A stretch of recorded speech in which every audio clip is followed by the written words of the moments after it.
to give a German contribution, but it will quite differ from other contributions, for instance, from Ansgar Tietmer from the Deutsche Bank, who was first to speak here.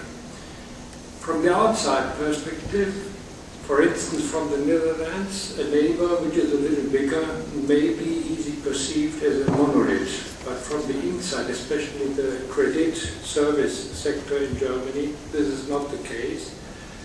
It begins with a definition of the term banking industry, which means international banks, global players, or investment banks. But it doesn't describe the other part of the banking sector in Germany. About 400 savings banks and much more than 1,000 cooperative banks. Instead of industry, we would rather like to speak for this sector of a small and medium-sized banking sector. Like you know, in the real economy, the small and medium-sized enterprises structure, we call it in Germany Mittelstand, and such a structure you'll know as well in the Netherlands or in Belgium or other countries. Often we are asked about the reasons for the relatively good performance of the German financial system in the current financial crisis. First, I'd like to point out that we have also a long list of sins.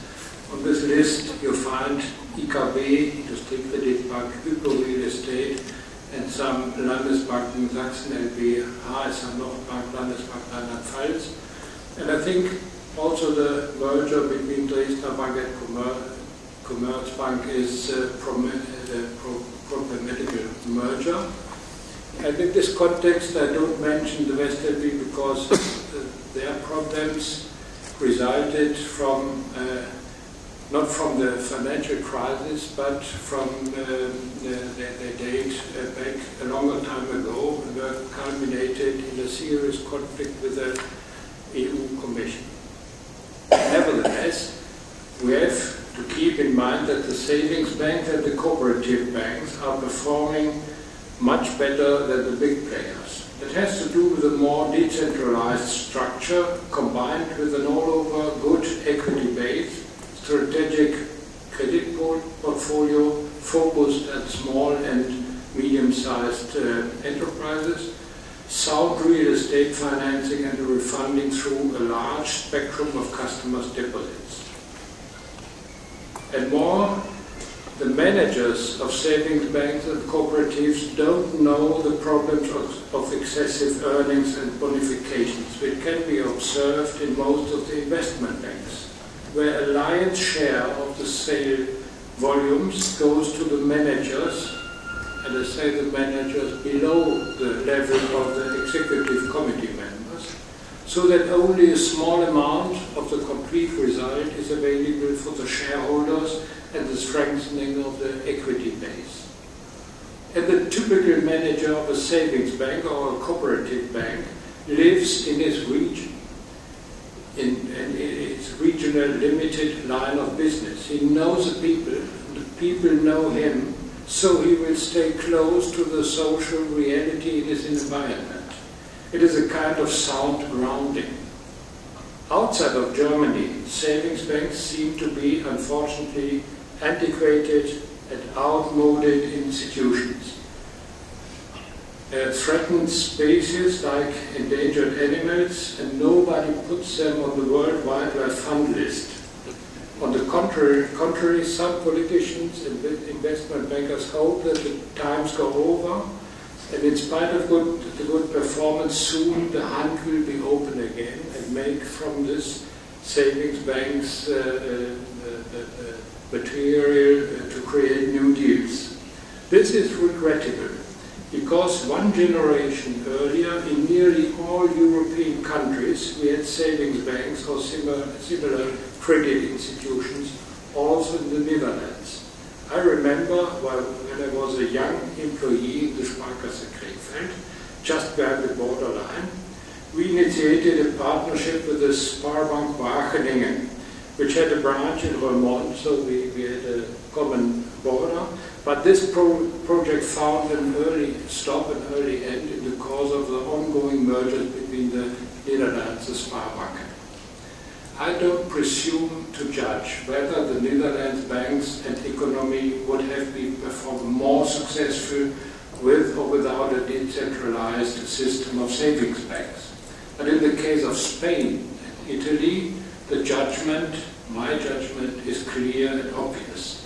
The tendency to mergers and to a more risky credit policy has led them lose attention for the small and middle-sized enterprises. The structural problems of these countries, which we are trying now to resolve by a hazardous and high-risk monetary policy of the ECB, these problems are homemade.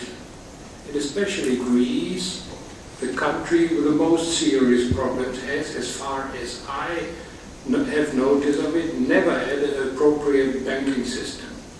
And I'm not so sure if the governments, including the present one, have a substantial interest in building up and supporting such a sound banking. Talking about hazardous monetary policy, in Den Haag it will be allowed to remember respectfully Wim Duisenberg. His name is connected with the golden period of the euro, whenever the euro had a golden period. It's not a matter of course, like a duck test to water, to make the euro a strong currency. And I remember you first, the euro lost compared to the US dollar. Only later he could be established as an international accepted currency and even a reserve currency. In 1998, the question if, with Jean-Claude Trichet, sooner or later a French banker could be the chief of the ECB was seriously disputed. An Italian governor was totally unthinkable at that time. That has nothing to do with the nationality of these gentlemen, but concerns the monetary philosophy of these countries, governments and their central banks. I think that the present situation in which the euro sees a very continuous depreciation, still small position as an international reserve currency is more and more endangered, and the euro became himself a political issue. All this is a proof of a failed personnel strategy concerning the top position of the European Currency Bank.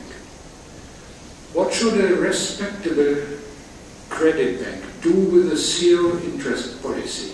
Investment banks can do their business independently, whatever the interest rate will be. For a traditional bank granting assets and loans based on customers' deposits, the present monetary policy is more than annoying, it is existence threatening. But just on the column of the credit sector, the middle-sized economy rests, which is typically from countries like the Netherlands and Germany. This is the point which has made us so successful in the crisis. The same is to say about lots of other sectors. For instance, the life insurance or the very successful system of pension funds that is especially to find in your country and as we are trying to build up in Germany since a couple of years. Instead of that, the refunding of national deficits by instruments of the European Central Bank in the Mediterranean countries or in France in the long run is doomed to fail. That is exactly what the Netherlands and Germany, together with the other countries of the legendary snake, it was Minister van Ackeren, also Belgium, Luxembourg and Denmark, since the early 70s always tried to prevent.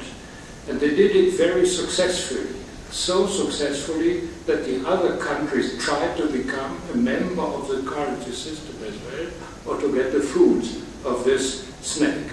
But nowadays, some of these things seem to be forgotten. An effective operating money market indicates by the interest rates, scarcities and risk, and so it is a guidepost for optimal capital allocation. Zero interest rate policy is for the capital market like seafaring without compass. At last, I want to make some short remarks on the banking union and the bank supervision. The uncontrolled growth of institutions in Europe in the field of banking regulation shows more hecticness than resolute action. Who of us can really explain the responsibility assignment between the national central banks and the ECB? Who knows allocation of tasks in banking supervision between ECB, EBA in London and national authorities? What is the assignment of tasks between ECB and EMF? Who is the final decision maker whether a bank is to support or to liquidate? All these questions don't follow an elaborated and sophisticated plan. They all dealt with hecticness under the mood of crisis. The crisis is 7 years old.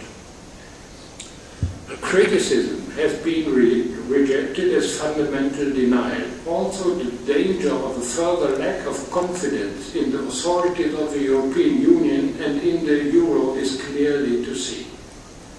Regulations, I see it especially in Germany, hit first of all the traditional banking sector by costs and administration. It compels investors into the shadow markets. Instead of a limiting of the size of big international banks, we see since the beginning of the crisis a tendency to larger units on both sides of the Atlantic. Too big to fail is no more the description of a problem, but seems to be more and more a target of the banking policy, and that's wrong.